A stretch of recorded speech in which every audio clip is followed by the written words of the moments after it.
जनतेसमोर तर मी पहिल्यापासून आहेच. माझा कार्यकाल बघितला तर तुम्हाला सर्वांना माहीतच आहे. मी जनतेत राहणारा व्यक्ती आहे. जनतेत सर्व माझं सामाजिक म्हणजे जे काय माझा कार्यक्रम असतो ते मी राबवत असतो आणि मी सगळ्यांच्या मनात ध्यानात आहे का त्याबद्दल वादच नाही. कुठले प्रश्न घेऊन जनतेसमोर जाणार आहे तर जनतेला काय आव्हान करतो? जनतेला मी आमच्या ह्या भागात अनेक प्रश्न आहेत.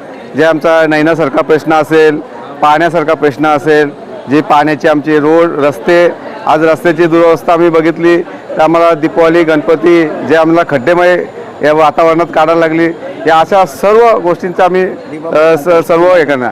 शिवाय महाविकास आघाडी या ठिकाणी दिसून येते, कशा प्रकारचा निकाल आपल्याला अपेक्षित आहे? महाविकास आघाडी एकदम जोरात तयारीत आहे आणि हा निकाल आम्हाला जास्तीत जास्त म्हणजे पंचायत समिती असेल, झेडपी असेल, की अपेक्षित आहे का आम्ही जोरात मुसंडी त्याच्यात घेऊ.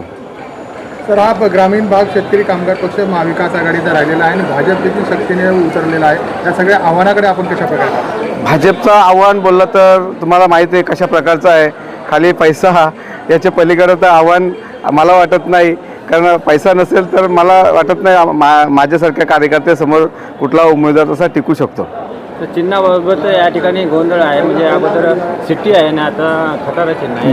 बरोबर आहे. हा आमचा पारंपरिक पक्षाचा जुना चिन्ह आहे. म्हणजे पहिल्यापासून आम्ही खटाऱ्यावर लढत आलो. आमच्या नेते मंडळींनी हा निर्णय घेतला का आपला पारंपरिक जो खटारा चिन्ह आहे तोच घेऊन आपण पुढे जाणार आहोत.